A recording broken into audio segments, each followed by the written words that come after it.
Today, as the Council of the United Nations, we will discuss human rights abuses occurring on a global scale, such as arbitrary imprisonment, sex trafficking, violence against women, lack of fair education for disabled students, and child marriage.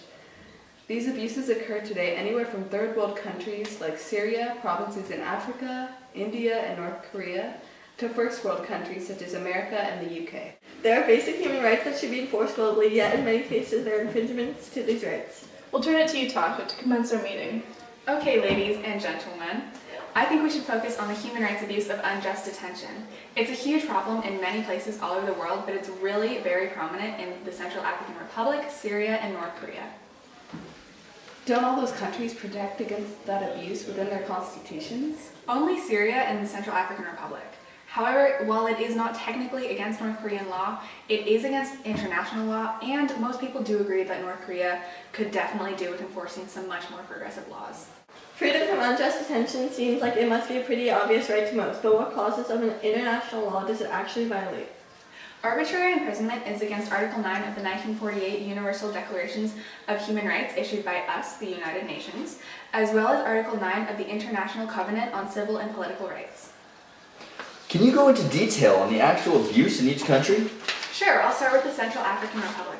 The nation got its independence from France in 1960, and it has gone through 6 different constitutions since then.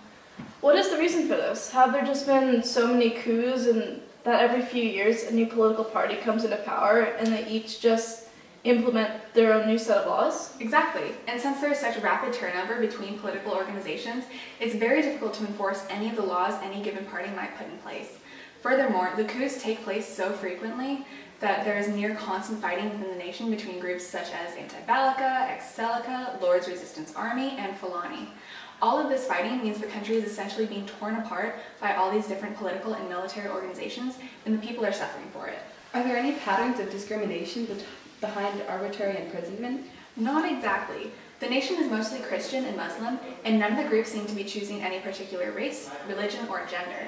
It's mostly just them targeting whoever may be opposed to them, which is quite a broad spectrum and puts the entire population in a very precarious situation. That seems like a good stopping point for the Central African Republic, unless there's anything more you'd like to say. Would we now like to discuss Syria? Let's move on to Syria. The abuse is much more targeted and identifiable within this nation because there's one specific organization that is the main offender that is targeting victims in a very systematic and predictable manner. Let me guess. ISIS? Naturally, ISIS, under the leadership of Abu Bakr al-Baghdadi, is a huge offender of arbitrary detention. They imprison people for anything from being a Christian or a rebel fighter to smoking a cigarette or engaging in premarital sex.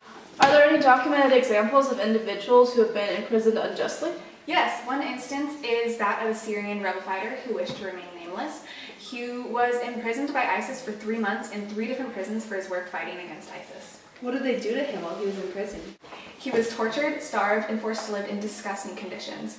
He was kept in a room with a decapitated corpse for a cellmate, and he could hear the screams of other inmates being tortured in nearby rooms.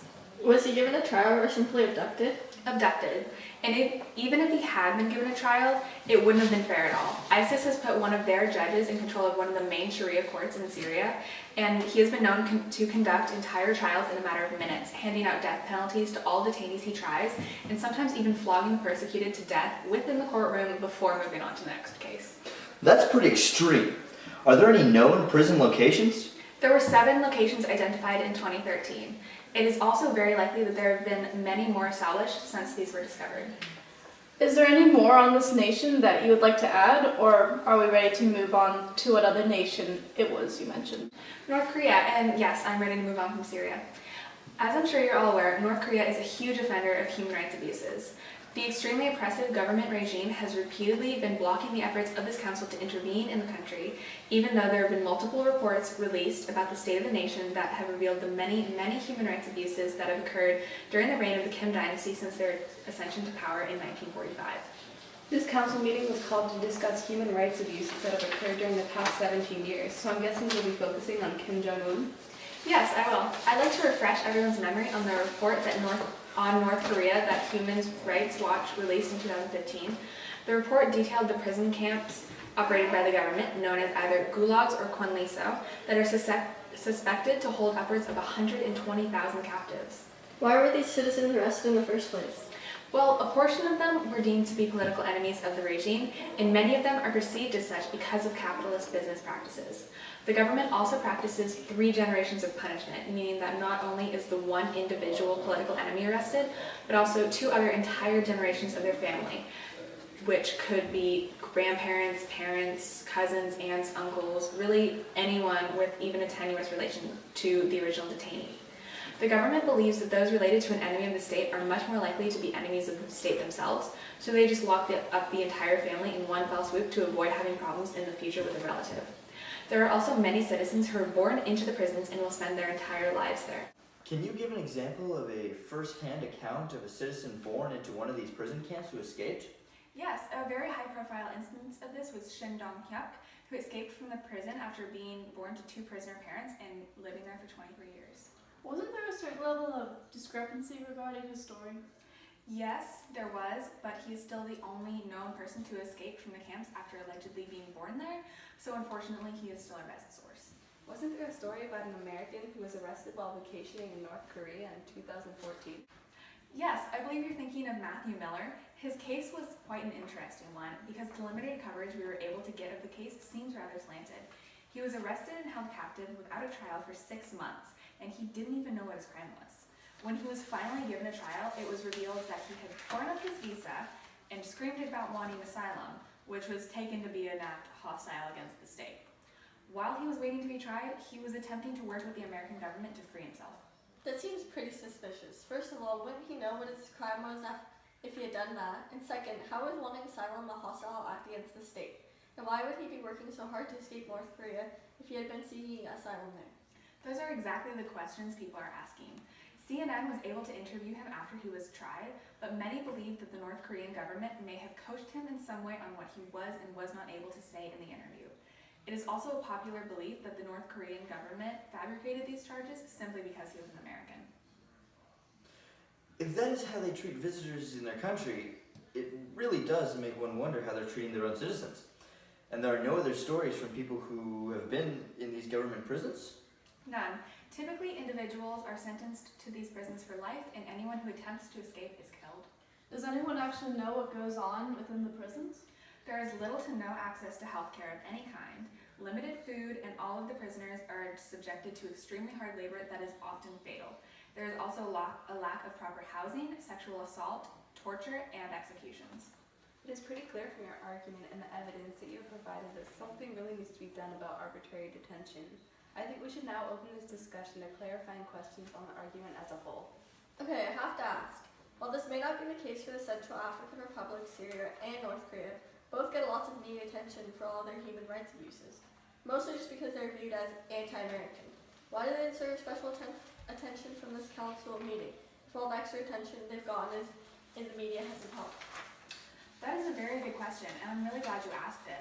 I believe that while, yes, Syria and North Korea are receiving so much media attention, mostly because they are symbols for traditionally anti-American customs, it's also because the human rights abuses within these nations are so appalling. And while it is true that the media attention has not appeared to help the situations within these countries, you can also see that the lack of media attention within the Central African Republic has made it possible for human rights abuses to take place with absolutely no check for years. Okay, so I have a follow-up question building off what Olivia said. If there are so many different human rights abuses taking place within these nations, all covered by the media, what makes arbitrary imprisonment warrant more of an emphasis? Another really good question. Arbitrary detention is so important because many abuses are taking place within the prisons. If unjust imprisonment is taken out of the equation, there are far less instances of human rights abuses such as sexual violence and torture because there are no prisoners for the government to inflict these punishments upon. That's a very interesting way of thinking about it. Let's move on to another topic. Now, on a different matter, I've heard of many human rights abuses in Iraq that have directly affected hundreds of people due to the neglect of governments and the radical group called ISIS. Are you saying that these people would be better off if everyone just left them alone? Well, not exactly. The civilians of Iraq are getting mistreated by people that claim to want to help them. The governments that get directly involved with Iraq seem to ignore civilians that live in the cities around them and instead focus on what they perceive as the enemy, in this case, ISIS. ISIS is also much of the problem for the civilians of Iraq, as they use as they use and sometimes imprison the people that they claim to protect. What international laws are being broken here?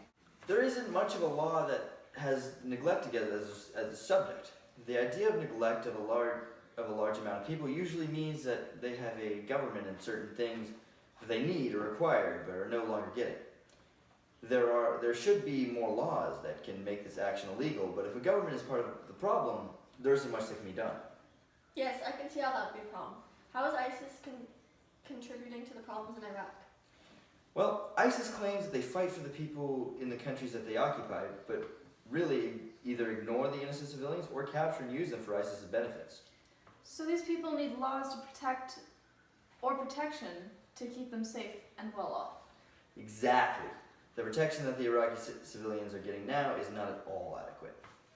Moving on to another human rights abuse globally, we have here violence against women, occurring in countries such as South Africa and the Democratic Republic of Congo.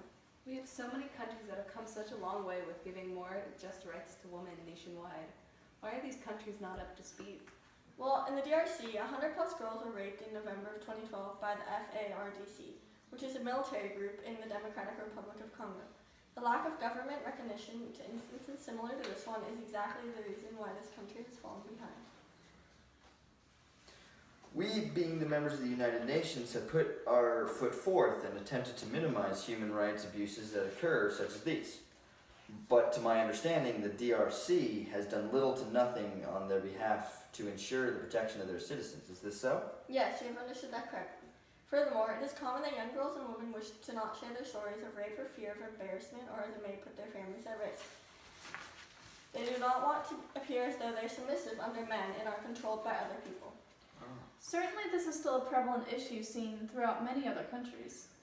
Yes, on the other hand, in South Africa, the country has also taken place in human rights abuses. They regulate those who can attend public schools in any unjust manner. How so? I read an article in the Human Rights Watch discussing how roughly 5 in 9 disabled children in provinces across South Africa are denied a right to education in the law. This is absolutely correct. The more shocking aspect of this human rights abuse occurring here is that the students' parents often have to pay more for their child to get an education. Not only are there special teachers needed for these students, but the materials are not readily available for the kids. This is not fair to the parents or the students and violates an international law to equal opportunity to education for all. Never mind that these kids enter public schools, they are more often than not targets of bullying and harassment than the normal child would not have. In addition, women in India are treated horribly, lacking many fundamental rights. Women face a long-standing tradition of being recognized as less than men and face great discrimination. In what ways? Well, despite the advances made for women's rights in India in the past few years, the problem is nowhere close to being resolved. There are insanely high rates of women being trafficked, raped, assaulted, and killed for dowry-related reasons. There have been unfair, long-standing traditions placed on them, subjecting them to a lesser status in Indian society, where they are expected to remain at their homes and produce children. As far as I can understand, part of the problem in India is that the criminal justice system does not do much to enforce laws protecting women. Can you elaborate on this? Yes, the criminal justice system in India is hugely problematic. Women have extremely difficult times filing complaints and face even more abuse when they reach the police station. In many cases, even when they do file complaints, they are overturned, and instead those who reported fall under pressure from their in-laws. Dowries have been present in India for thousands of years, and originally they existed because the law said that the property of parents could not be shared by their daughters, and so parents would give their families a gift when they got married. But soon this was exploited by the families of the groom, and they began to demand handing over the gift as a dowry. It then escalated to be that women would be placed in a hostage-like situation, punished if they could not meet dowry demands. Exactly. Too often women are either murdered or take their own lives because of the pressure placed on them. Tatiana, I hear what you're saying. I only wish these abuses on women were limited to India.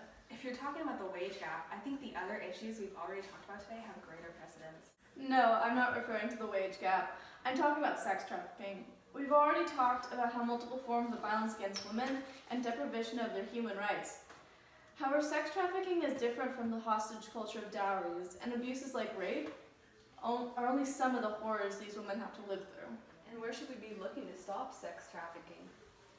That's the problem with sex trafficking. It's a worldwide abuse and happens in most every type of country, whether it be a third world or first world. Then, if this abuse is happening everywhere around the world, it would be even harder to stop. And how will we know who to prosecute? There are two groups of people who should be tried for the crime of sex trafficking. The first group are the people who are running the trafficking organizations, those who are kidnapping, imprisoning, and forcing these women to work. The second group are the people funding the sex trafficking businesses. The men who buy sex from these trafficked women are financially contributing to keep pimps and other sex traffic workers and imprisoning these women. And yes, it is acknowledged that the fact that this abuse is worldwide will make it harder to stop. But if it's not stopped, it will mean the continued imprisonment and rape of thousands of women every day. Wow. All right, so let's summarize this meeting. Arbitrary detention is taking place all over the world, and if we can work together to eradicate it, then we can also lower the number of human rights abuses taking place overall. If there are more laws preventing neglect of a body of people, like the civilians of Iraq, people could live without the fear of their own government abandoning them. In South Africa and the Democratic Republic of Congo, both governments in the past decade or so abused individuals whom they believe are incompetent to better the society. These include young girls and women, as well as disabled children attending schools. Women in India are poorly represented, abused, and have very little say in their rights. The runners of sex trafficking organizations and those who buy sex from the traffickers need to be prosecuted to end the culture of rape, kidnapping, and sex slavery. And that's a wrap for today's meeting. Next time, we'll be focusing on the physics of avocados.